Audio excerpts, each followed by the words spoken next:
जो रविवार के दिन श्रद्धा और भक्ति से सूर्य भगवान की कथा सुनता है, उसके जीवन से अंधकार मिटता है और मन में ज्ञान का प्रकाश फैलता है। सूर्य देव केवल प्रकाश के देवता नहीं, बल्कि धर्म, सत्य और जीवन के आधार हैं। उनकी उपासना से मनुष्य को बल, बुद्धि, तेज और स्वास्थ्य प्राप्त होता है। वेदों में कहा गया है, आदित्याय च सोमाय मंगलाय बुद्धाय च। सूर्य आत्मा जगतस्य स्थावरस्य चलस्य च। सूर्य देव इस सृष्टि की आत्मा है।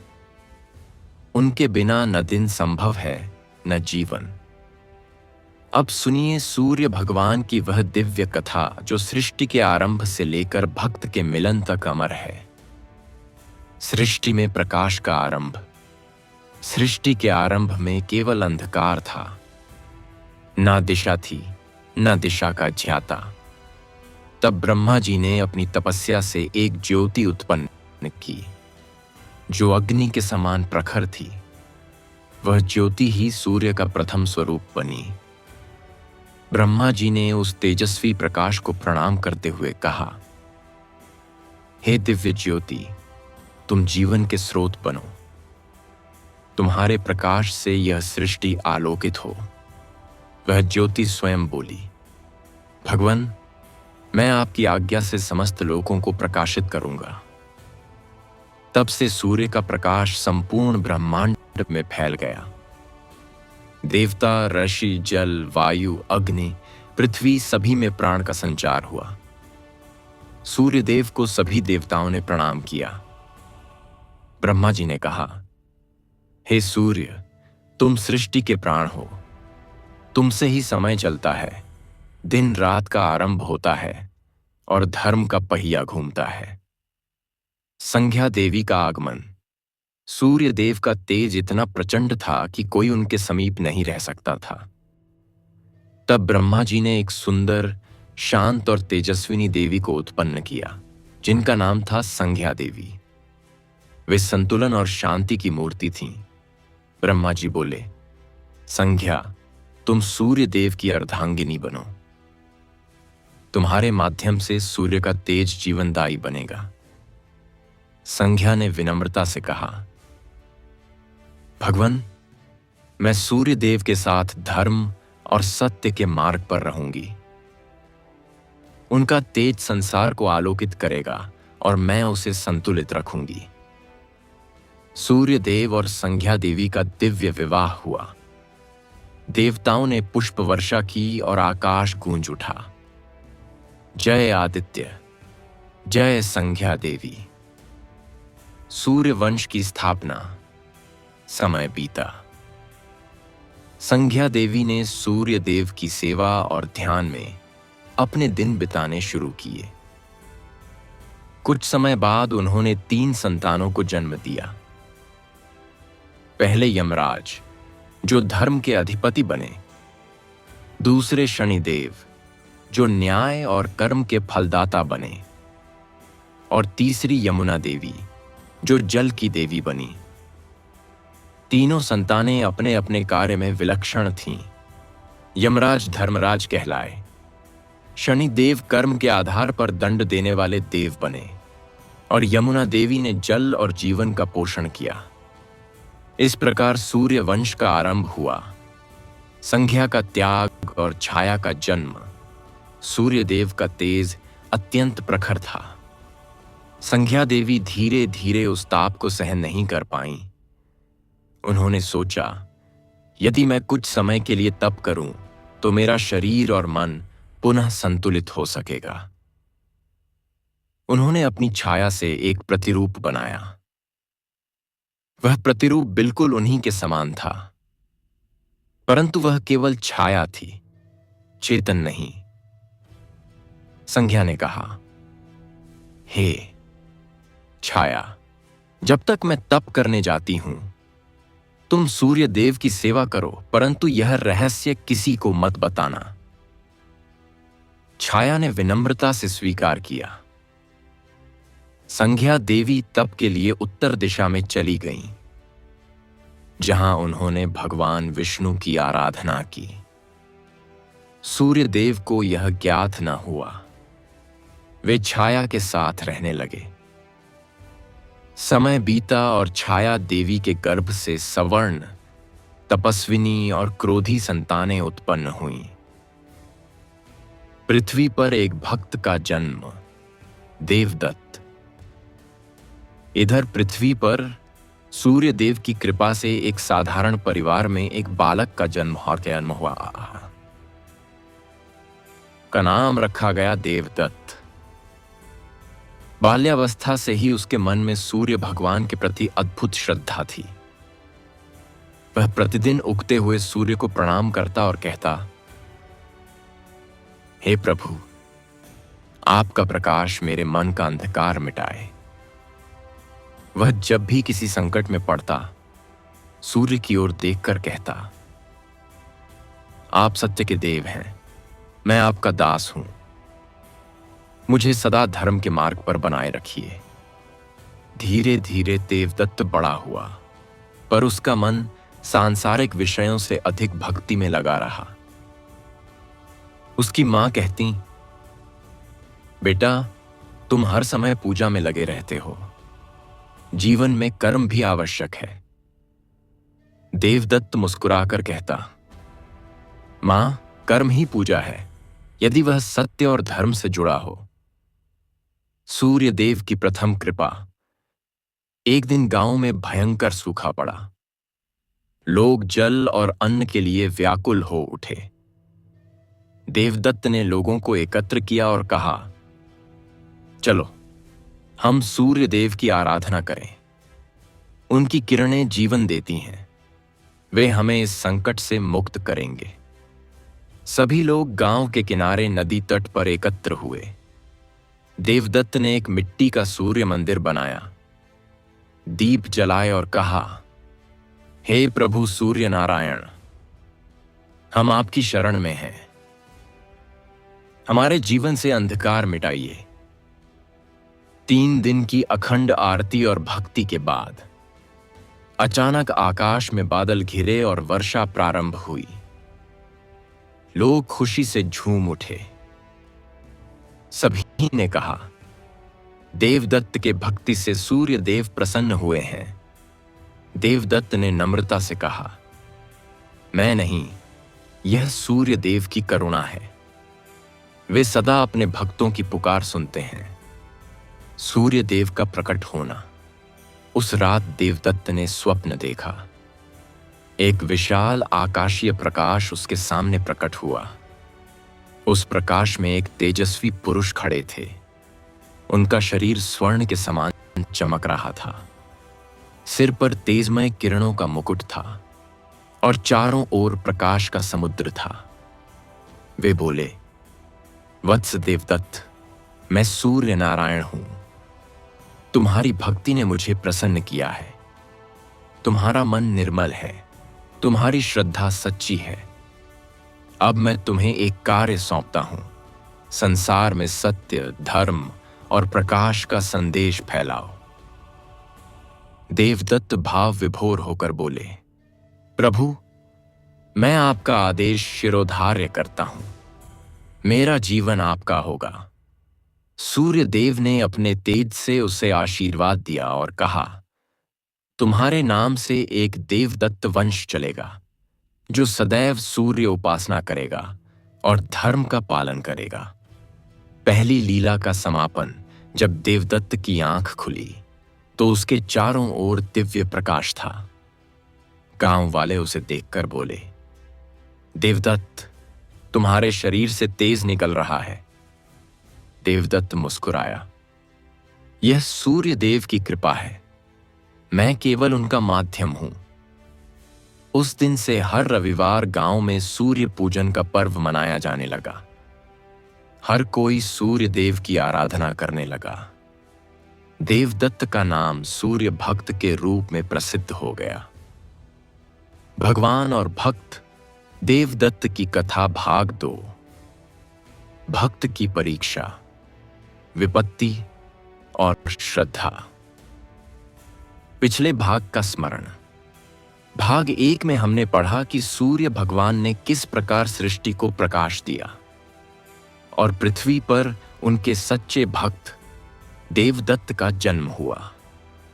देवदत्त की भक्ति, सत्य और धर्म से प्रसन्न होकर सूर्य देव स्वयं प्रकट हुए और उसे यह आदेश दिया, वत्स, संसार में सत्य और प्रकाश का संदेश फैलाओ। अब कथा आगे बढ़ती है जहां सूर्य देव अपने भक्त की पहली परीक्षा लेते हैं। भक्त का जीवन और भक्ति का विस्तार।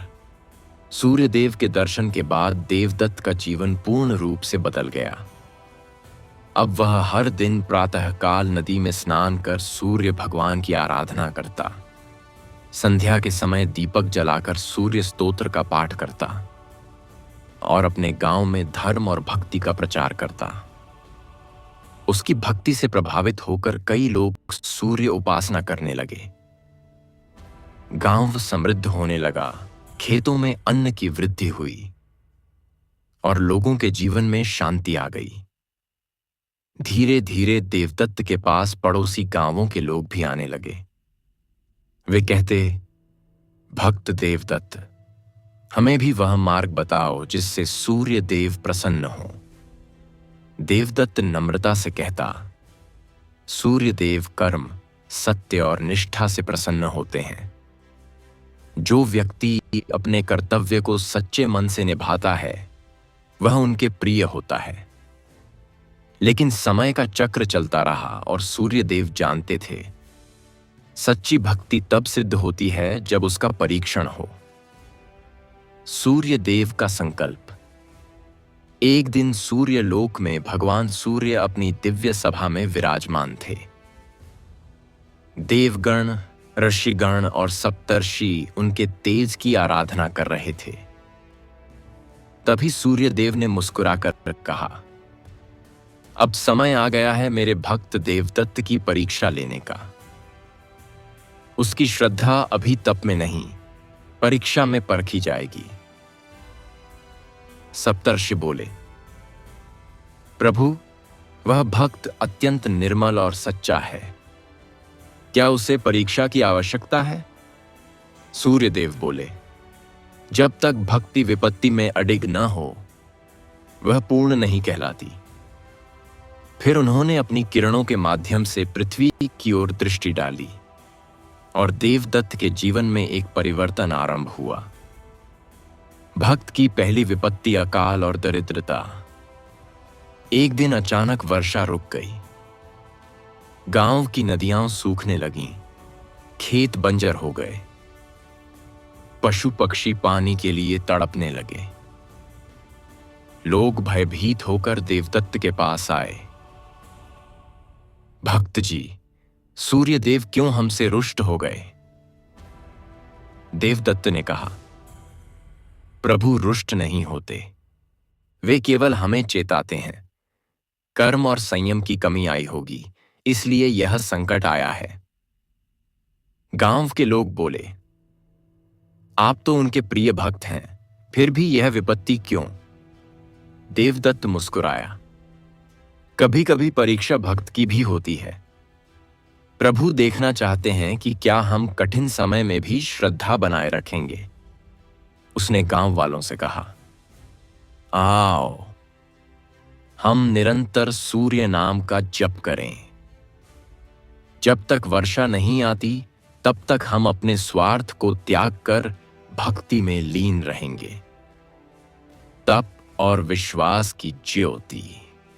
देवदत्त ने अपने घर का सारा अन्न और धन जरूरतमंदों में बांट दिया। वह स्वयं भूखा रहकर भी रोज प्रातःकाल सूर्य देव की ओर देखता और कहता, प्रभु, मैं जानता हूं कि यह परीक्षा है, आप मुझे धैर्य और श्रद्धा प्रदान करें। दिन बीतते गए। 3 महीने तक एक भी बूंद वर्षा नहीं हुई। गांव के लोग निराश होने लगे। कई लोग बोले, देवदत्त, लगता है तुम्हारे भगवान ने तुम्हें छोड़ दिया। देवदत्त शांत स्वर में बोला, भगवान कभी किसी को नहीं छोड़ते, हम ही कभी कभी विश्वास छोड़ देते हैं। वह अकेला नदी किनारे जाकर सूर्य गायत्री का जप करता। एयुएम घृणी सूर्याय नमः। उसकी तपस्या और भक्ति से पूरा वातावरण शुद्ध होने लगा। सूर्य देव का स्वरूप और परीक्षा का दूसरा चरण। एक दिन प्रचंड धूप में जब सभी पेड़ झुलस गए थे, देवदत्त नदी किनारे बैठा ध्यान कर रहा था।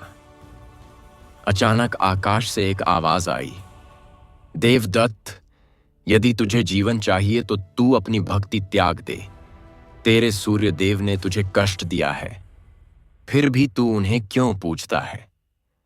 देवदत्त ने नेत्र खोले और शांत स्वर में कहा, यदि सूर्य देव ने कष्ट दिया है तो वह भी उनका आशीर्वाद है, क्योंकि वे मेरे अंदर के धैर्य को जगा रहे हैं। आकाश से आवाज फिर आई, क्या तुझे नहीं लगता कि तेरा भगवान तुझसे दूर चला गया है? देवदत्त मुस्कुराया, भगवान दूर नहीं गए, वे मेरे अंदर छिपे हुए हैं। यह सुनकर आकाश में प्रकाश फैला और आवाज शांत हो गई। वह स्वयं सूर्यदेव की लीला थी। सूर्यदेव का प्रकट होना अदृश्य रूप में। अगले दिन जब देवदत्त भक्ति में लीन था, तभी एक वृद्ध ब्राह्मण उसके पास आया। उसने कहा, वत्स, तू कई दिनों से भूखा है, तुझे इस तपस्या से क्या मिलेगा? देवदत्त बोला, मुझे कुछ नहीं चाहिए, मेरा जीवन केवल सेवा और भक्ति के लिए है। वृद्ध मुस्कुराया और बोला, यदि मैं तुझे धन, वैभव और राज्य दूं, क्या तू भक्ति छोड़ देगा? देवदत्त ने दृढ़ता से कहा, प्रभु, मुझे भक्ति चाहिए, वैभव नहीं। भक्ति से ही मन समृद्ध होता है, धन से नहीं। वृद्ध ब्राह्मण का स्वर बदल गया। उसका शरीर प्रकाश में परिवर्तित हो गया और वहां स्वयं सूर्य भगवान प्रकट हुए। वे बोले, वत्स, यह मेरी परीक्षा थी। तूने भक्ति, श्रद्धा और धैर्य में अडिग रहकर मुझे प्रसन्न किया है। देवदत्त ने आंसू भरी आंखों से कहा, प्रभु, मैं तो आपका सेवक हूं। आपकी परीक्षा भी मेरे लिए प्रसाद के समान है, आशीर्वाद और वरदान। सूर्यदेव बोले, देवदत्त, आज से तुझे मेरा दिव्य तेज प्राप्त हो। तेरे वंश में कोई दरिद्र नहीं होगा। जो भी तेरे नाम से रविवार के दिन सूर्य की पूजा करेगा, उसे समृद्धि, स्वास्थ्य और सुख मिलेगा।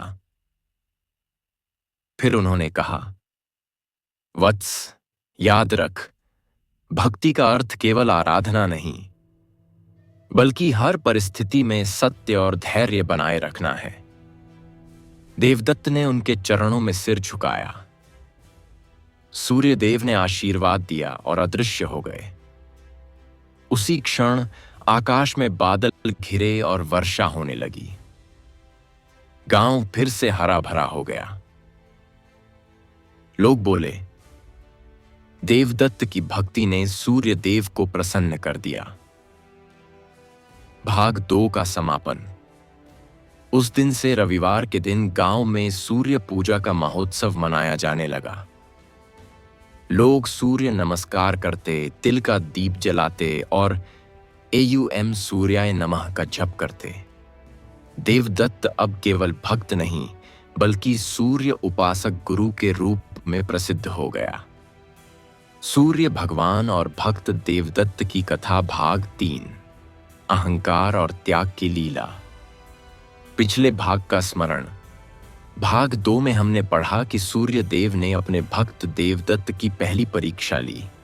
सूखा, दरिद्रता और विपत्ति के बीच भी देवदत्त ने भक्ति, धैर्य और श्रद्धा को नहीं छोड़ा।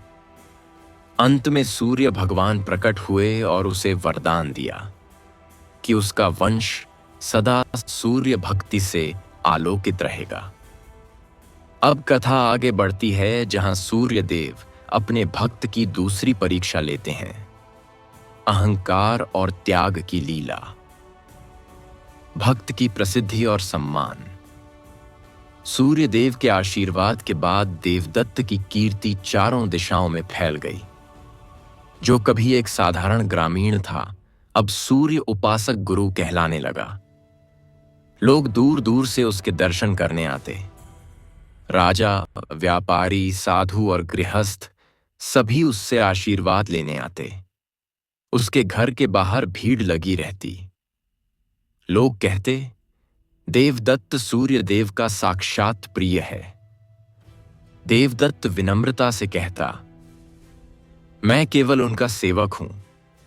जो भी मेरी पूजा करता है वह वास्तव में सूर्य देव की पूजा करता है। परंतु समय के साथ उसकी प्रसिद्धि इतनी बढ़ी कि धीरे धीरे उसके चारों ओर लोग उसकी व्यक्तिगत पूजा करने लगे, न कि सूर्य देव की। अहंकार का बीज।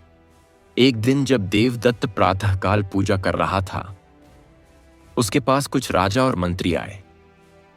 उन्होंने उसके चरणों में झुककर कहा, हे सूर्य भक्त, आपके आशीर्वाद से हमारा राज्य फल फूल रहा है। आप हमारे लिए देवता समान हैं। देवदत्त ने मुस्कुराकर कहा, यह सूर्य देव की कृपा है, मैं तो उनका दास हूं। परंतु भीतर कहीं एक हल्की सी भावना उत्पन्न हुई। संपूर्ण राज्य मेरी पूजा करता है, मैं सचमुच धन्य हूं। वह अहंकार नहीं था, परंतु बीज रूप में था। और सूर्य देव सब जानते थे। सूर्य देव का संकल्प दूसरी परीक्षा। सूर्य लोक में भगवान सूर्य ने देखा कि उनके भक्त के मन में धीरे धीरे अहंकार का अंकुर फूटने लगा है। उन्होंने मुस्कुराकर कहा, भक्ति तब तक पूर्ण नहीं होती जब तक अहंकार त्याग न दिया जाए। अब समय है कि देवदत्त को सच्चे त्याग का अर्थ बताया जाए। उन्होंने छाया देवियों और किरण देवताओं को आदेश दिया, पृथ्वी पर ऐसा परिवर्तन लाओ जिससे देवदत्त अपने भीतर झांक सके। भक्त की परीक्षा भ्रम और मोह। एक दिन देवदत्त पूजा के लिए बैठा ही था कि एक तेजस्वी ज्योति उसके सामने प्रकट हुई। उस ज्योति में एक दिव्य पुरुष खड़ा था, स्वर्ण वस्त्र, मुकुट और करुणामय नेत्र। वह बोला, भक्त देवदत्त, सूर्य देव ने मुझे भेजा है। वे प्रसन्न हैं और चाहते हैं कि तुम अपने गांव से राजधानी जाओ। वहां सूर्य मंदिर की स्थापना करो और उसका संचालन स्वयं संभालो। देवदत्त ने कहा, मैं एक साधारण सेवक हूं, क्या यह कार्य मेरे योग्य है? ज्योति बोली, तुम्हारे समान भक्त कोई नहीं। राजा तुम्हारे चरणों में रहेगा। देवदत्त ने इसे आदेश मान लिया। उसने गांव छोड़ दिया और राजधानी चला गया। राजा ने उसका भव्य स्वागत किया और महल में उसके लिए विशेष आसन बनाया। कुछ दिनों में देवदत्त की पूजा सूर्य देव के समान होने लगी। परीक्षा का आरंभ, वैभव और भ्रम का जाल। राजमहल में अब प्रतिदिन देवदत्त आरती होने लगी। लोग कहते, जो देवदत्त की पूजा करता है उसे सूर्य देव का आशीर्वाद मिलता है। देवदत्त यह सब सुनता, कभी मुस्कुराता, कभी मौन रह जाता। लेकिन धीरे धीरे उसका मन बदलने लगा। अब वह पहले जैसा विनम्र नहीं रहा। वह सोचने लगा, शायद सूर्य देव ने मुझे ही अपना प्रतिनिधि बनाया है। लोग मेरी पूजा करें तो इसमें क्या गलत है? वह भूल गया कि भक्ति में मैं नहीं, केवल तू, ईश्वर, होता है। सूर्य देव का अदृश्य रूप में आगमन। एक दिन सूर्य देव ने एक वृद्ध साधु का रूप धारण किया। वे देवदत्त के दरबार में पहुंचे और बोले, हे पुत्र, तुम तो सूर्य देव के भक्त हो, फिर ये लोग तुम्हारी आरती क्यों कर रहे हैं? देवदत्त ने कहा, वे मुझे सूर्य देव का प्रतिनिधि मानते हैं। साधु बोले, प्रतिनिधि और भगवान में क्या भेद नहीं? देवदत्त मौन रहा। साधु ने कहा, पुत्र, जब पूजा व्यक्ति की होने लगे तो भगवान दूर हो जाते हैं। तुम्हारा तेज घटेगा यदि तुमने यह भेद नहीं समझा। देवदत्त ने असहज होकर कहा, महात्मन, मैं जो कर रहा हूं भक्तों की इच्छा से कर रहा हूं। साधु मुस्कुराए, भक्ति इच्छा से नहीं, त्याग से चलती है। यह कहकर वे चले गए। देवदत्त को यह ज्ञात न हुआ कि वही स्वयं सूर्यदेव थे। विपत्ति का आगमन। कुछ ही समय बाद राज्य में विपत्ति आने लगी। फसलें सूख गईं, लोग बीमार पड़ने लगे। सूर्य का प्रकाश मंद पड़ गया। देवदत्त के पास लोग रोते हुए आए, हे गुरु, सूर्यदेव क्रोधित हो गए। देवदत्त ने ध्यान लगाया, पर उसके मन में एक विचलन था। पहली बार उसे सूर्य के दर्शन नहीं हुए। उसकी आत्मा से आवाज आई, जहां मैं था वहां अब तुम हो। जब तक तुम स्वयं को नहीं त्यागोगे, प्रकाश नहीं लौटेगा। देवदत्त कांप उठा। उसे अपनी भूल का एहसास हुआ। उसने महल छोड़ दिया और नग्न पांव रेगिस्तान की ओर निकल पड़ा। तपस्या और आत्मत्याग। देवदत्त एक तपोवन पहुंचा जहां केवल रेत और धूप थी। वहां उसने 3 दिन तक अन्न जल त्याग कर ध्यान किया। उसने कहा, हे प्रभु सूर्य नारायण, मैं आपकी भक्ति से दूर चला गया। मेरे भीतर अहंकार का अंधकार छा गया। मुझे क्षमा करें। उसकी आंखों से आंसू बहे। अचानक आकाश में तेज फैल गया। सूर्यदेव का दिव्य रूप प्रकट हुआ। उन्होंने कहा, वत्स देवदत्त, यह तुम्हारी दूसरी परीक्षा थी। तुमने वैभव में अपने आप को खो दिया, पर अब तुमने अहंकार का त्याग कर पुनः मेरा प्रकाश पा लिया है। देवदत्त ने सिर झुकाकर कहा, प्रभु, अब मैं समझ गया कि भक्ति का अर्थ स्वयं को मिटाकर आपका होना है। सूर्यदेव बोले, यही सच्चा योग है। उन्होंने आशीर्वाद दिया और कहा, अब से तुम्हारा जीवन सादगी, सेवा और तपस्या में व्यतीत होगा। तुम्हारा नाम तपस्वी देवदत्त कहलाएगा। भाग 3 का फलश्रुति। फल। जो व्यक्ति यह कथा सुनता है, उसके जीवन से अहंकार और मोह का नाश होता है। उसे भक्ति में स्थिरता, विनम्रता और प्रकाश प्राप्त होता है। सूर्यदेवस्य भक्तस्य अहंकारस्य नाशनम। सूर्य भगवान और भक्त देवदत्त की कथा भाग 4। प्रेम, करुणा और सेवा की परीक्षा। पिछले भाग का स्मरण। भाग 3 में हमने पढ़ा कि सूर्यदेव ने अपने भक्त देवदत्त की दूसरी परीक्षा ली, अहंकार और वैभव की। देवदत्त प्रसिद्धि और पूजा के जाल में फंस गया, परंतु अंततः उसे अपनी भूल का बोध हुआ। सूर्यदेव ने उसे क्षमा कर तपस्वी देवदत्त का नाम दिया। अब कथा आगे बढ़ती है, जहां भक्ति को और गहराई से परखा जाता है और देवदत्त को सिखाया जाता है कि सच्ची भक्ति केवल पूजा नहीं, बल्कि प्रेम, करुणा और सेवा का मार्ग है। तपस्वी जीवन की शुरुआत। देवदत्त ने सूर्यदेव के आदेश के अनुसार काम और राजसी सुख छोड़कर वन में निवास किया। वह अब एक सच्चा तपस्वी बन चुका था। दिन में वह सूर्य भगवान की आराधना करता और शाम को जरूरतमंदों की सहायता करता। वह किसी से द्वेष नहीं रखता था। भोजन स्वयं कमाता, आधा अन्न पशु पक्षियों में बांट देता। उसका जीवन सादगी, संतोष और सेवा का उदाहरण बन गया। वन में आने वाले यात्री, साधु, स्त्रियां और बच्चे सब उससे प्रेम करते। वह सबको एक ही बात कहता, सूर्यदेव केवल प्रकाश नहीं, करुणा है। जो दूसरों के जीवन में प्रकाश फैलाता है, वही उनका सच्चा भक्त है। सूर्यदेव का संकल्प। तीसरी परीक्षा। सूर्य लोक में देवगण सूर्यदेव की स्तुति कर रहे थे। तब सूर्य भगवान ने कहा, अब समय है यह देखने का कि क्या मेरे भक्त में प्रेम और करुणा उतनी ही प्रबल है जितनी उसकी तपस्या और भक्ति। सप्तर्षि बोले, प्रभु देवदत्त अब पूर्ण रूप से विनम्र और निस्वार्थ है। सूर्यदेव बोले, जब तक भक्ति दूसरों के दुहक में करुणा न बन जाए वह अधूरी रहती है। फिर उन्होंने कहा, अब मैं उसकी करुणा को परखूंगा। परीक्षा की शुरुआत भूखे बालक का आगमन। एक दिन देवदत्त ध्यान में लीन था। सूर्य की किरणें तेज थीं और गर्मी असहनीय थी। वह दिन भर उपवास कर रहा था। अचानक एक बालक उसके कुटीर के सामने आया। वह बालक बहुत भूखा था।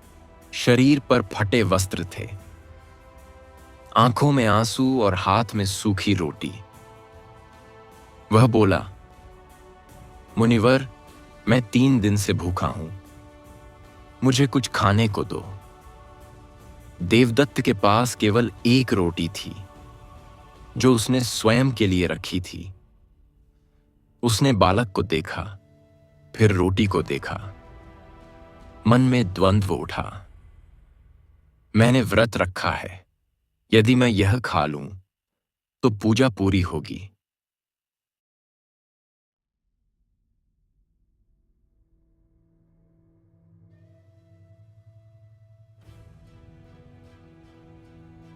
बालक भूखा है। फिर उसने मुस्कुराकर कहा, भक्ति का अर्थ है दूसरों का पेट भरना, न कि अपनी तपस्या निभाना। उसने रोटी बालक को दे दी। बालक ने आंसू भरी आंखों से कहा, मुनिवर, आपने मुझे जीवन दिया। और वह रोटी खाते ही तेजस्वी प्रकाश में बदल गया। देवदत्त चौंका, यह क्या? वह बालक स्वयं सूर्य देव का रूप था। उन्होंने कहा, वत्स, यह मेरी परीक्षा थी। तुमने करुणा से मेरी भक्ति सिद्ध की है। देवदत्त ने प्रणाम किया। प्रभु, मुझे आज सच्चे व्रत का अर्थ समझ आया। दूसरी परीक्षा, बीमार वृद्धा की सेवा। कुछ दिनों बाद देवदत्त के आश्रम के पास एक वृद्धा आई। वह बीमार थी, शरीर कमजोर, आवाज कांपती हुई। उसने कहा, मुनिवर, मैं कई दिनों से बीमार हूं, मेरे पास औषधि भी नहीं। क्या तुम मुझे सूर्यदेव से जीवन दान दिला सकते हो? देवदत्त बोला, माता, सूर्यदेव स्वयं रोगों के नाशक हैं। मैं तुम्हारे लिए उनका नाम जपूंगा, पर जब तक तुम जीवित हो मैं तुम्हारी सेवा करूंगा। वह वृद्धा उसके पास ही रहने लगी। देवदत्त दिन रात उसकी सेवा करने लगा। वह भोजन बनाता, जड़ी बूटियां लाता और रोज उसके पैर दबाता। वृद्धा बोली, पुत्र, क्या तुझे अपने तप का ध्यान नहीं? देवदत्त मुस्कुराया, सेवा ही मेरा तप है। सूर्यदेव उसी में बसते हैं। एक दिन जब वृद्धा का प्राण अंत के करीब था, उसने कहा, पुत्र, मैं अब जा रही हूं।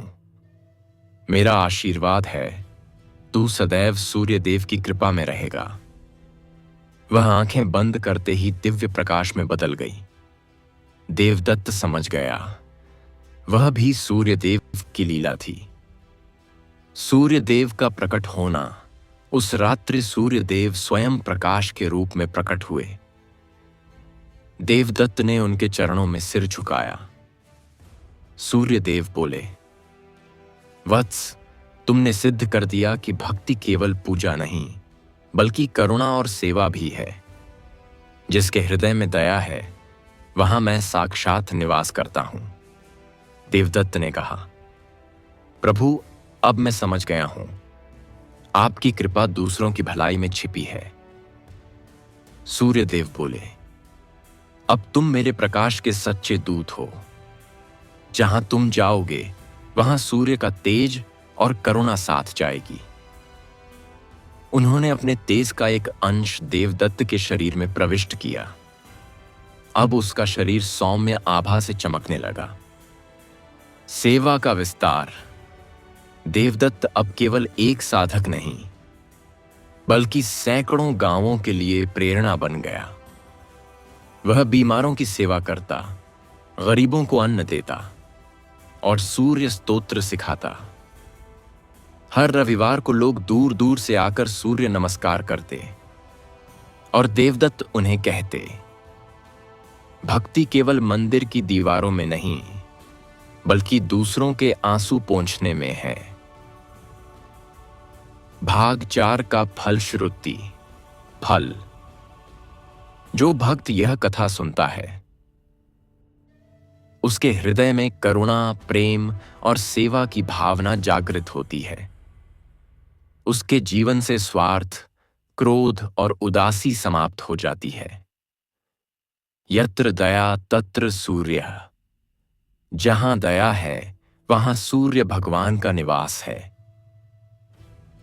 सूर्य भगवान और भक्त। देवदत्त की कथा भाग 5। सत्य, बलिदान और त्याग की लीला। पिछले भाग का स्मरण। भाग 4 में हमने देखा कि सूर्य देव ने अपने भक्त देवदत्त की करुणा और सेवा की परीक्षा ली। भूखे बालक और बीमार वृद्धा के रूप में सूर्य देव ने भक्त के प्रेम और निस्वार्थ सेवा को परखा और अंत में उसे दिव्य तेज का अंश प्रदान किया। अब कथा आगे बढ़ती है, जहां सूर्य भगवान उसकी सत्यनिष्ठा और बलिदान की परीक्षा लेंगे। भक्ति अब ज्ञान से ऊपर और त्याग से गहरी हो जाती है। सत्य मार्ग पर भक्त का जीवन। सूर्य देव के आशीर्वाद के बाद देवदत्त का तेज चारों दिशाओं में फैल गया। अब लोग उसे सूर्य ऋषि कहने लगे। उसके जीवन का एक ही नियम था, सत्य ही धर्म है और धर्म ही सूर्य का प्रकाश। वह किसी भी स्थिति में असत्य का साथ नहीं देता था। गांवों में जब झगड़े होते तो सब उसके पास निर्णय के लिए आते। देवदत्त कहता, यदि कोई सत्य बोले तो उसे सूर्य देव की कृपा अवश्य प्राप्त होती है। परंतु सूर्य देव जानते थे, सत्य की परीक्षा सबसे कठिन होती है जब अपने ही प्रियजन विरोध में हों। सूर्य देव का संकल्प चौथी परीक्षा। सूर्य लोक में सूर्य देव ने कहा, मेरे भक्त ने करुणा, सेवा और भक्ति की परीक्षा उत्तीर्ण की है। अब समय है कि उसे सत्य और त्याग के मार्ग पर परखा जाए। देवगण बोले, प्रभु वह अब संत बन चुका है। सूर्यदेव मुस्कुराए, संत भी मनुष्य है और मनुष्य का हृदय कभी कभी मोह में बंध जाता है। उन्होंने अपनी दिव्य किरणों से पृथ्वी की ओर दृष्टि डाली और एक नई लीला प्रारंभ हुई। परीक्षा की शुरुआत असत्य का प्रस्ताव। एक दिन 2 व्यापारी देवदत्त के पास आए।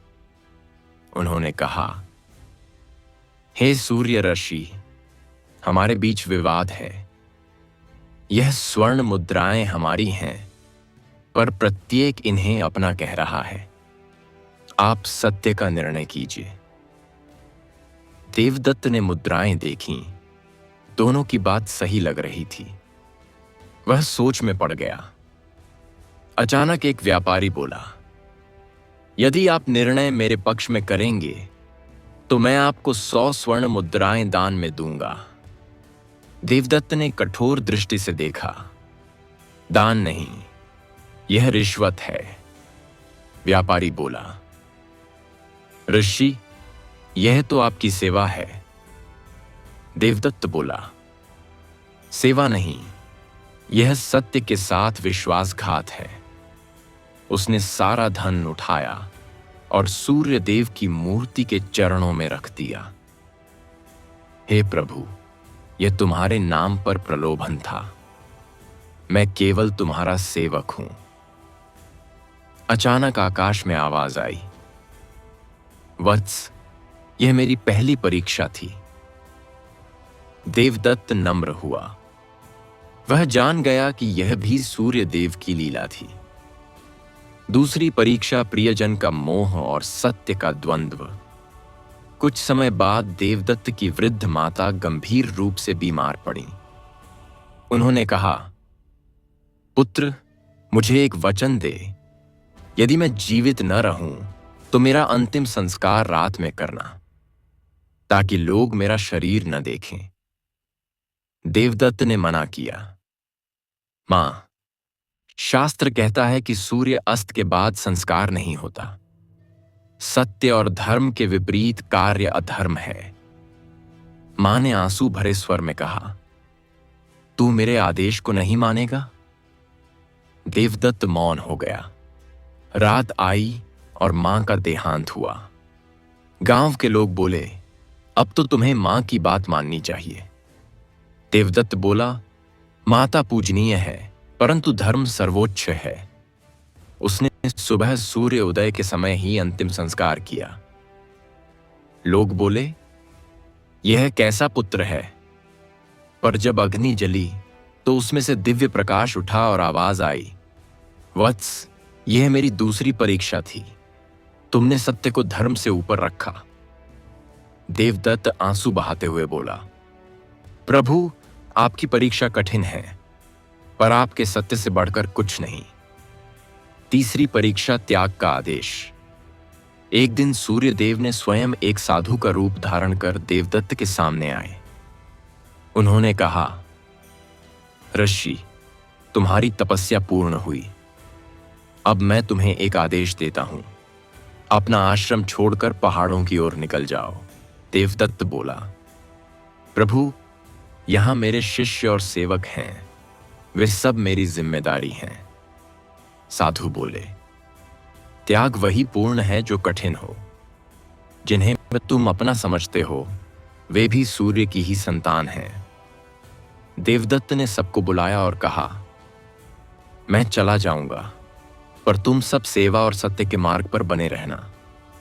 उसने अपना कुटीर, अन्न और वस्त्र सब गरीबों में बांट दिए, फिर अकेले पहाड़ों की ओर चला गया। वह चलता गया, न दिन देखा न रात। हर क्षण वह सूर्य नाम का जप करता रहा। सूर्य देव का प्रकट होना और वरदान। एक रात जब वह पहाड़ी की चोटी पर ध्यान में लीन था, अचानक पूरा आकाश प्रकाश से भर गया। सूर्य देव स्वयं तेजस्वी रूप में प्रकट हुए। उन्होंने कहा, वत्स, यह मेरी तीसरी परीक्षा थी। तुमने असत्य का त्याग किया, मोह का परित्याग किया और फिर सब कुछ छोड़कर केवल मुझे अपनाया। अब तुम सत्य के प्रतीक बन चुके हो। देवदत्त ने सिर झुकाया। प्रभु, अब मैं कुछ नहीं चाहता, केवल आपका नाम। सूर्यदेव बोले, यही सच्चा त्याग है, जब कोई चाह न बचे, केवल प्रेम रह जाए। उन्होंने देवदत्त को आशीर्वाद दिया। वत्स, अब तुम सूर्यदत्त ऋषि कहलाओगे। जो तुम्हारी कथा सुनेगा उसके जीवन से असत्य और मोह का नाश होगा। भाग 5 का फलश्रुति। फल। जो व्यक्ति रविवार के दिन यह कथा श्रद्धा से सुनता है, वह अपने जीवन में सत्य और धर्म के मार्ग पर अडिग रहता है। उसका मन मोह, लोभ और भय से मुक्त हो जाता है। सत्यम परं धर्मः। जो सत्य का पालन करता है वह सूर्य देव के समान प्रकाशमान होता है। सूर्य भगवान और भक्त देवदत्त की कथा भाग 6। ज्ञान, विवेक और मोक्ष की लीला। पिछले भाग का स्मरण। भाग 5 में हमने पढ़ा कि सूर्य भगवान ने अपने भक्त देवदत्त की सत्य, बलिदान और त्याग की परीक्षा ली। देवदत्त ने असत्य का त्याग किया, मोह पर विजय प्राप्त की और अंततः सत्य के मार्ग पर स्थिर रहा। सूर्यदेव ने प्रसन्न होकर उसे सूर्यदत्त ऋषि का नाम दिया। अब कथा आगे बढ़ती है। जहां सूर्य भगवान उसकी सबसे कठिन परीक्षा लेंगे, ज्ञान, विवेक और मोक्ष की। सूर्यदत्त ऋषि का नया जीवन। अब देवदत्त सूर्यदत्त ऋषि पहाड़ों में एक कुटी बनाकर निवास करने लगा। वह प्रतिदिन प्रातःकाल सूर्योदय के समय ध्यान लगाता और सूर्य स्तोत्र का पाठ करता। एयुएम प्रघृणी सूर्याय नमः। हे प्रभु, आप ही प्रकाश हैं, आप ही जीवन हैं। मुझे ज्ञान और विवेक का वरदान दीजिए। उसकी कीर्ति अब दूर दूर तक फैल चुकी थी। विभिन्न राज्यों के लोग आकर उससे प्रश्न पूछते। जीवन का अर्थ, भक्ति का सार और सत्य का मार्ग। वह सभी को प्रेम पूर्वक उत्तर देता, परंतु उसके भीतर अब एक प्रश्न उठने लगा था। भक्ति के बाद क्या? क्या केवल सेवा और सत्य ही पर्याप्त हैं? क्या मोक्ष केवल पूजा से प्राप्त होता है या ज्ञान से भी? सूर्यदेव का संकल्प। 5वीं परीक्षा। सूर्यलोक में भगवान सूर्य अपने दिव्य सिंहासन पर विराजमान थे। देवगण और सप्तर्षि उपस्थित थे। सूर्यदेव बोले, अब मेरा भक्त ज्ञान की खोज में है। यह उसकी अंतिम परीक्षा होगी, जहां उसे अपने भीतर के अज्ञान को पहचानना होगा। सप्तर्षि बोले, प्रभु, क्या ज्ञान परीक्षा हो सकता है? सूर्यदेव मुस्कुराए, हां, क्योंकि जब ज्ञान अहंकार बन जाए तो वह अंधकार से भी गहरा होता है। पहली परीक्षा, माया का ज्ञान। एक दिन सूर्यदत्त ऋषि ध्यान में लीन थे। अचानक आकाश में एक दिव्य देवी प्रकट हुई। वह बोली, ऋषिवर, मैं विद्या की देवी हूं।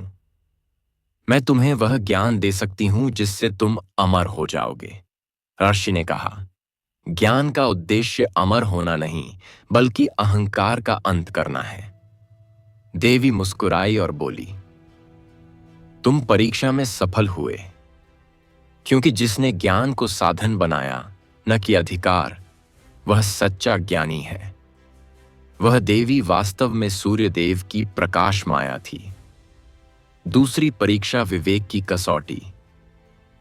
कुछ दिन बाद एक वृद्ध ब्राह्मण और एक युवा चोर उसके पास आए। दोनों के बीच विवाद था।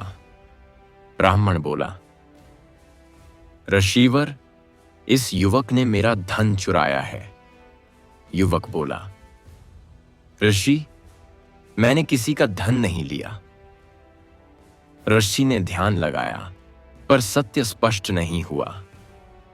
वह सोच में पड़ा, यदि मैं गलत निर्णय दूं तो धर्म पर कलंक लगेगा।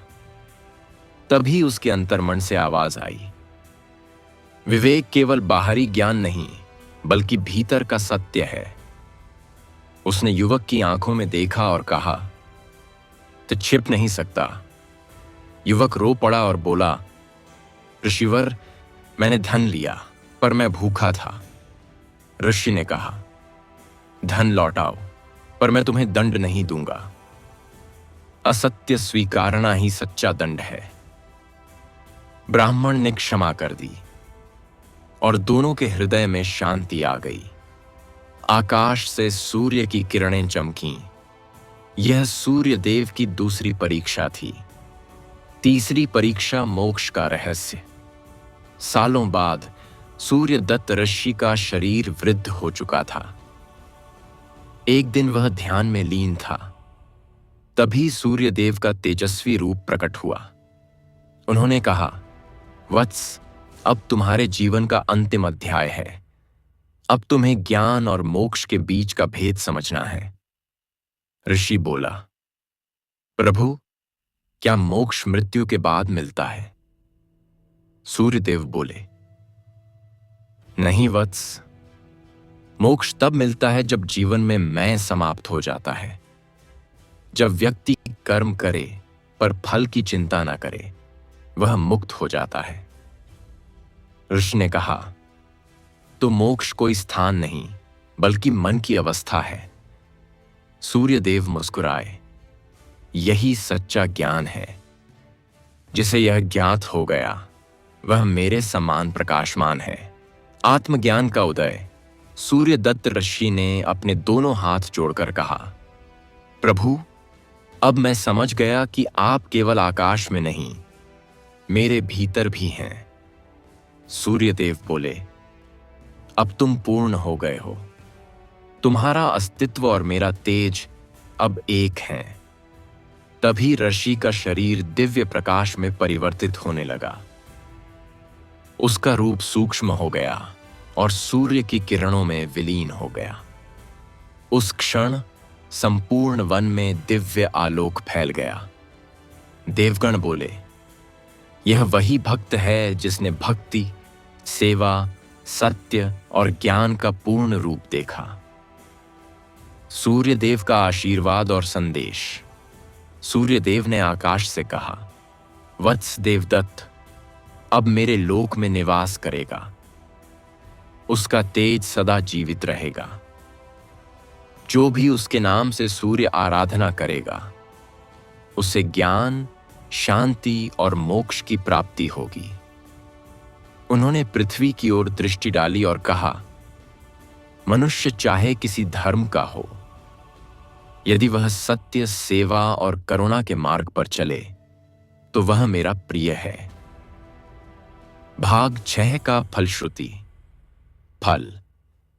जो व्यक्ति रविवार के दिन यह कथा सुनता है उसे जीवन में विवेक, आत्मज्ञान और मन की शांति प्राप्त होती है। उसके भीतर का अंधकार मिट जाता है और वह सूर्य देव के समान तेजस्वी बनता है।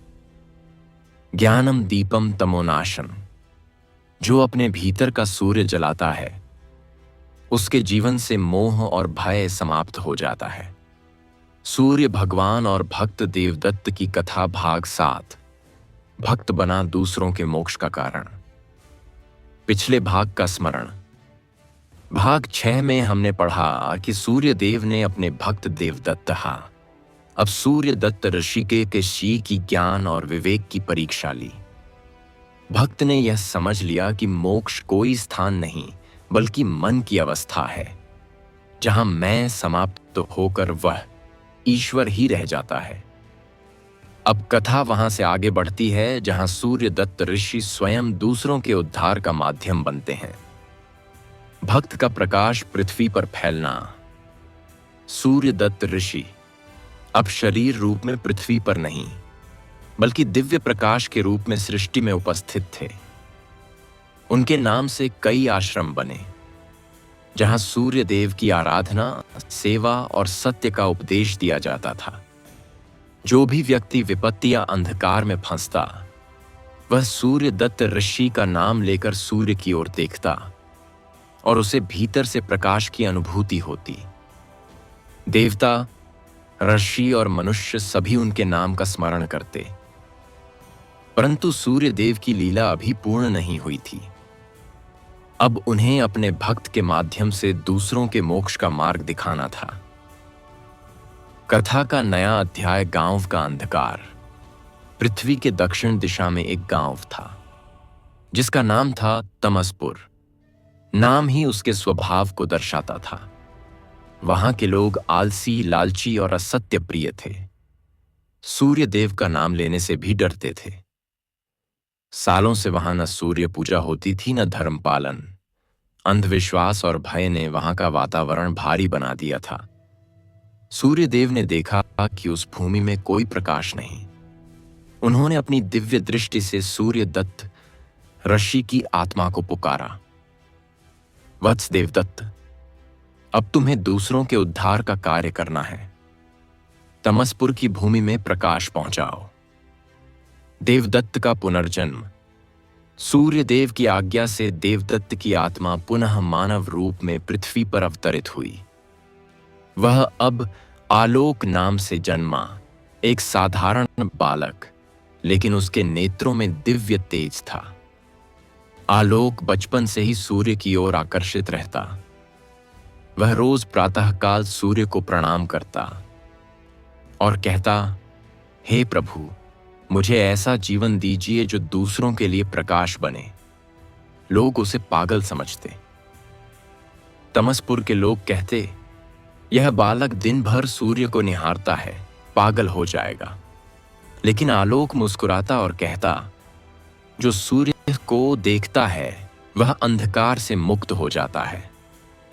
सत्य का संघर्ष। आलोक बड़ा हुआ और उसने लोगों को धर्म और सत्य का उपदेश देना शुरू किया। वह कहता, सत्य में ही सूर्य है और असत्य में अंधकार। परंतु गांव के प्रमुखों को यह बात पसंद नहीं आई। उन्होंने कहा, यह लड़का गांव में अशांति फैला रहा है, सूर्य पूजा के नाम पर लोगों को भ्रमित कर रहा है। आलोक ने शांत स्वर में कहा, मैं किसी को भ्रम नहीं दे रहा, मैं केवल वह प्रकाश दिखा रहा हूं जिसे तुमने भूल दिया है। लोगों ने उसका अपमान किया, पर वह न डरा न क्रोधित हुआ। वह रोज सुबह नदी किनारे सूर्य की आराधना करता और प्रार्थना करता, प्रभु मेरे शत्रु भी प्रकाश को समझ सकें। सूर्य देव की करुणा। सूर्य लोक में भगवान सूर्य ने अपने तेज से आलोक की भक्ति देखी।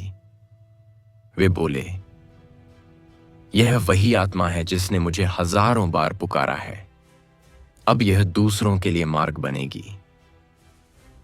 उन्होंने अपनी किरणों से उसे आशीर्वाद दिया, वत्स, जो तुझे अपमानित करेंगे वे ही तेरा प्रकाश बनेंगे, तेरा धैर्य ही उनका उद्धार करेगा।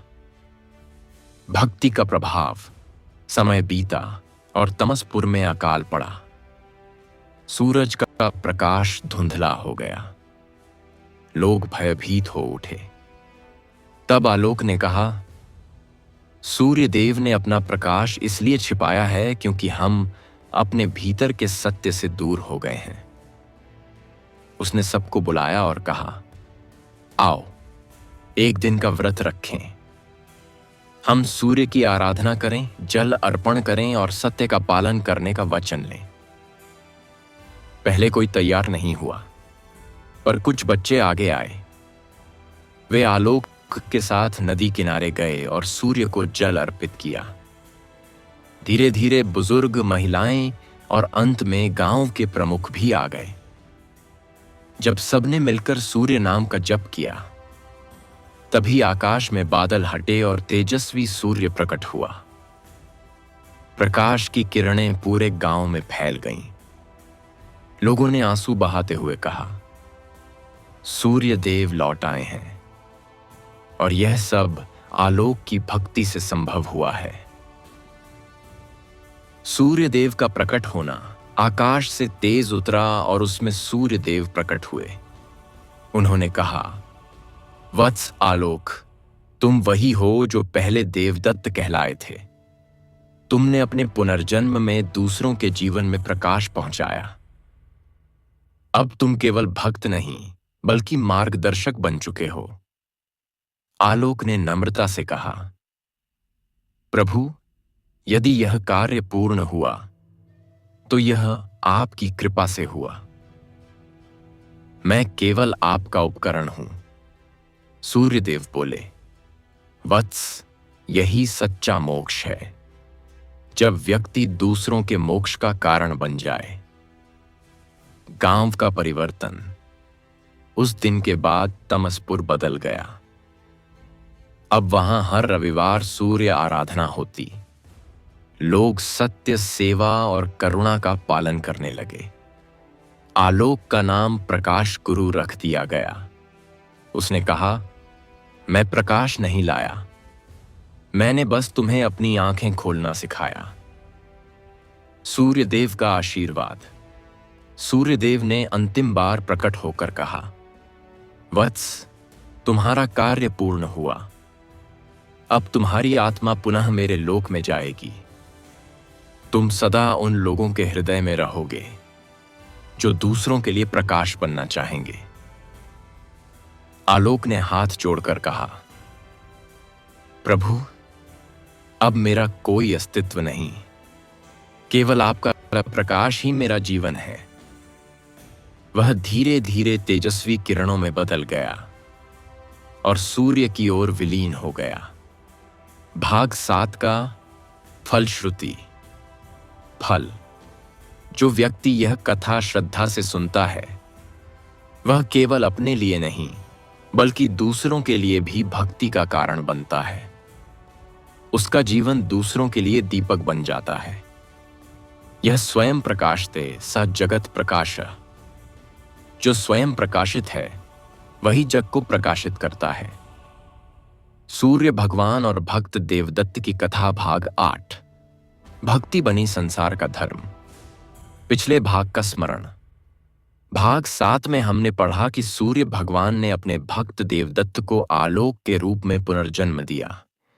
आलोक ने तमसपुर जैसे अंधकारमय गांव में प्रकाश फैलाया, लोगों को भक्ति, सत्य और सेवा का मार्ग दिखाया और अंत में स्वयं सूर्य देव में विलीन हो गया।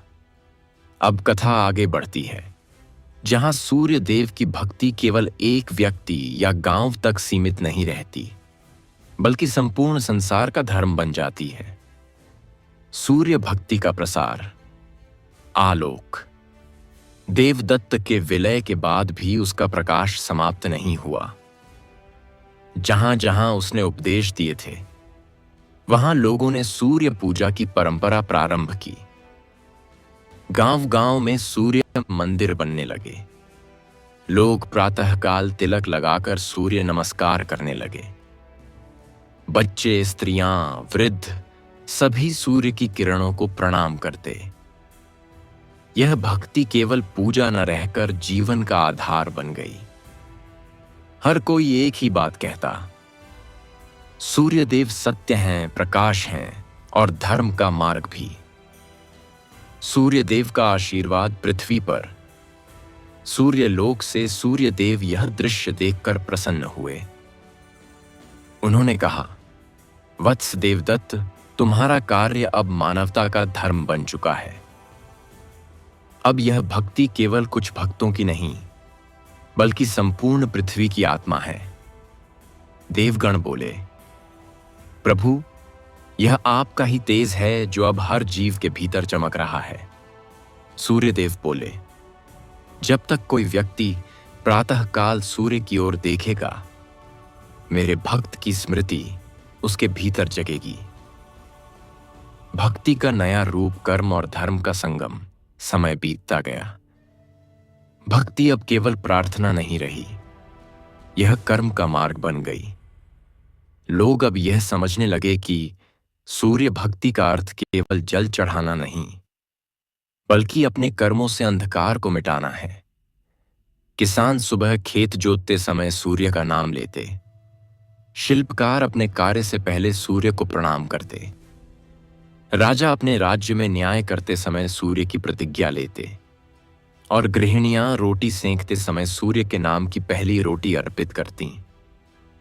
इस प्रकार सूर्य देव की भक्ति अब जीवन का धर्म बन चुकी थी। सूर्य देव की लीला भक्ति की परीक्षा सामूहिक रूप में। परंतु सूर्य देव की लीला कभी थमती नहीं।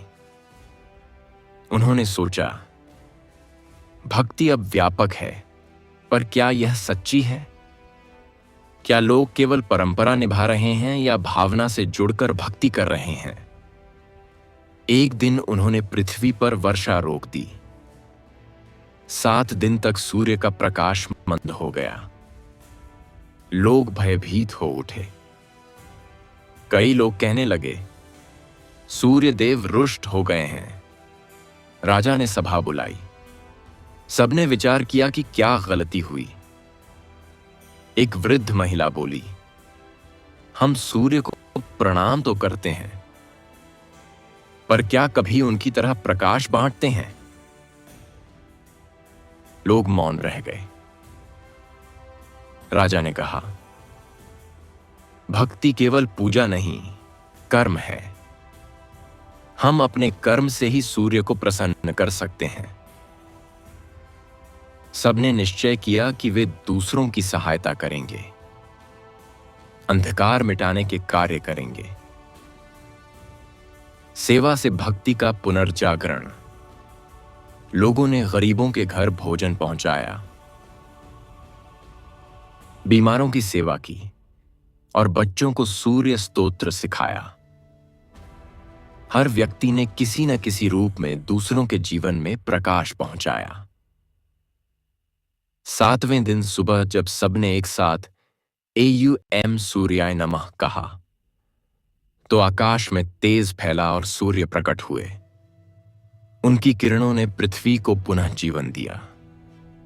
सूर्यदेव बोले, वत्सो, यह मेरी परीक्षा थी। अब तुम समझ गए कि पूजा केवल शब्द नहीं, बल्कि कर्म और प्रेम है। सूर्य धर्म का उदय। इस घटना के बाद लोगों ने सूर्य धर्म की स्थापना की। यह कोई संप्रदाय नहीं, बल्कि जीवन का सिद्धांत था, जहां भक्ति, सत्य, सेवा और कर्म एक साथ चले। हर रविवार लोग सूर्य व्रत रखते, भोर में स्नान कर सूर्य मंत्र का जप करते और दिन भर दूसरों की भलाई करते।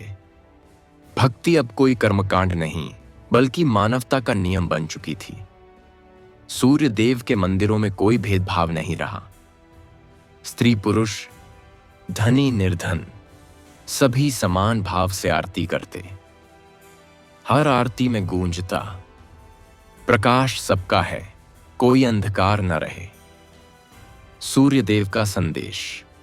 एक रात सूर्यदेव स्वप्न में लोगों के सामने प्रकट हुए और बोले, वत्सो, मेरी भक्ति अब तुम्हारे हृदय में है। सूर्य को आकाश में मत खोजो, अपने कर्म, वचन और विचार में खोजो। जो अपने कर्म से जग को आलोकित करे, वही सच्चा सूर्य भक्त है। लोगों ने यह संदेश अपने जीवन में उतार लिया। अब हर नगर में सूर्य सेवा दिवस मनाया जाने लगा, जहां लोग दूसरों की सहायता करते और ज्ञान बांटते। सूर्य दत्त ऋषि का पुनः आशीर्वाद। उस रात जब लोग सूर्य देव की आराधना कर रहे थे, आकाश में दिव्य प्रकाश प्रकट हुआ। उसमें एक तेजस्वी आकृति दिखी। वह सूर्य दत्त ऋषि देवदत्त का रूप था। उन्होंने कहा, वत्सो, अब तुम सब मेरे समान भक्त बन चुके हो। याद रखना, सूर्य देव किसी मंदिर में नहीं, बल्कि हर उस हृदय में है जो प्रेम और सत्य से भरा है। यह कहकर वे सूर्य किरणों में विलीन हो गए। लोगों की आंखों से आंसू बह निकले, पर हृदय में असीम शांति और प्रकाश भर गया। भाग 8 का फलश्रुति। फल। जो व्यक्ति यह कथा श्रद्धा से सुनता है, उसके जीवन में धर्म और कर्म एक हो जाते हैं।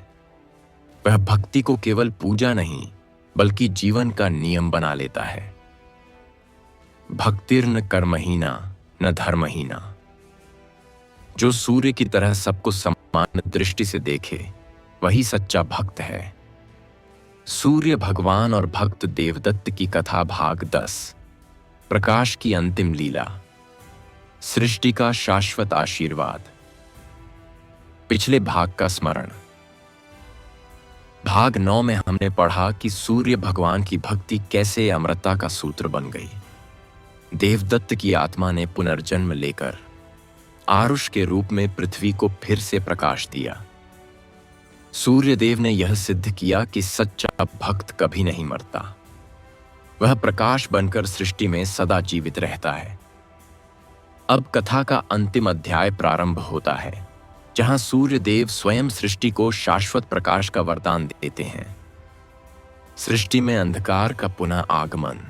सदियों के बाद, जब मानव सभ्यता बहुत आगे बढ़ चुकी थी, लोगों ने भक्ति की जगह विज्ञान और सत्ता को महत्व देना शुरू कर दिया। लालच, क्रोध और हिंसा फिर से मनुष्यों के हृदय में घर करने लगे। लोग सूर्य की ओर देखते भी नहीं थे, क्योंकि वे भूल चुके थे कि उसी से जीवन संभव है। पृथ्वी पर अंधकार का युग आने लगा। सूर्य की किरणें कमजोर प्रतीत होने लगीं। फसलें सूखने लगीं। मनुष्य का मन अशांत हो गया। देवता चिंतित हुए और सूर्यलोक में जाकर बोले, प्रभु, पृथ्वी पर प्रकाश घट रहा है। मनुष्य फिर से अपने ही बनाए अंधकार में भटक रहा है। सूर्यदेव ने कहा, हर युग में ऐसा होता है। अब समय है जब मैं स्वयं सृष्टि के मध्य उतरकर लोगों को याद दिलाऊं कि प्रकाश केवल बाहर नहीं, भीतर भी है। सूर्यदेव का अवतार तेजस्वर नामक ऋषि। सूर्यदेव ने एक तेज की किरण पृथ्वी पर भेजी। वह किरण हिमालय की एक गुफा में जन्मी और वहां प्रकट हुए एक तेजस्वी बालक, जिसका नाम रखा गया तेजस्वर। तेजस्वर बचपन से ही असाधारण था। वह कुछ खाता पीता नहीं, केवल सूर्य की ओर देखता और ध्यान करता। जब वह बोलता तो उसकी वाणी से प्रकाश झरता। लोग कहते, यह कोई साधारण बालक नहीं, स्वयं सूर्य का अंश है। बड़ा होकर तेजस्वर हिमालय की गुफाओं में तप करने लगा। वह सूर्य मंत्र का निरंतर जप करता। यूएम ह्रान ह्रीं ह्रौं सूर्याय नमः। सालों की तपस्या के बाद उसके शरीर से प्रकाश निकलने लगा। देवता और ऋषिगण उसे देखने आने लगे। तेजस्वर का संदेश, भीतर का सूर्य जागृत करो। एक दिन तेजस्वर पर्वत की चोटी पर खड़ा होकर बोला, मनुष्य सूर्य की पूजा करता है, पर अपने भीतर के सूर्य को भूल गया है। जब तक भीतर का प्रकाश नहीं जलेगा, बाहरी सूर्य भी निष्प्रभ लगेगा। उसकी वाणी से पर्वत गूंज उठा। वह आगे बोला, भक्ति का अर्थ केवल विनती नहीं, बल्कि भीतर के अंधकार को दूर करना है। जो अपने मन के भीतर सूर्य जलाता है, वह सृष्टि का सहायक बन जाता है। लोगों ने उसे जीवंत सूर्य कहना शुरू किया। अंतिम परीक्षा स्वयं के प्रकाश का त्याग। सूर्यदेव ने देखा कि तेजस्वर अब पूर्णता प्राप्त कर चुका है। उन्होंने उसे एक दिव्य संदेश भेजा, वत्स, अब तुम्हें अपने प्रकाश का अंश पृथ्वी को देना होगा। यह सृष्टि तभी स्थिर रह सकती है जब तुम अपना तेज समर्पित करो। तेजस्वर ने सिर झुकाया, प्रभु, यदि मेरा तेज सृष्टि के लिए उपयोगी हो तो मैं इसे सहर्ष अर्पित करता हूं। उसने प्रार्थना की, हे सूर्यदेव, मेरा शरीर, मेरी आत्मा, मेरा प्रकाश सब आपका है। इसे उस सृष्टि को दीजिए जो आपके नाम को भूल गई है। तभी आकाश खुला। सूर्यदेव का दिव्य रूप प्रकट हुआ। उन्होंने कहा, वत्स, आज तुम्हारा तेज संपूर्ण पृथ्वी में फैलेगा। तुम्हारी किरणें हर जीव के हृदय में ज्ञान बनकर प्रवेश करेंगी। तेजस्वर ने आंखें बंद कीं और उसका शरीर स्वर्ण ज्योति में परिवर्तित होकर सूर्य की ओर विलीन हो गया।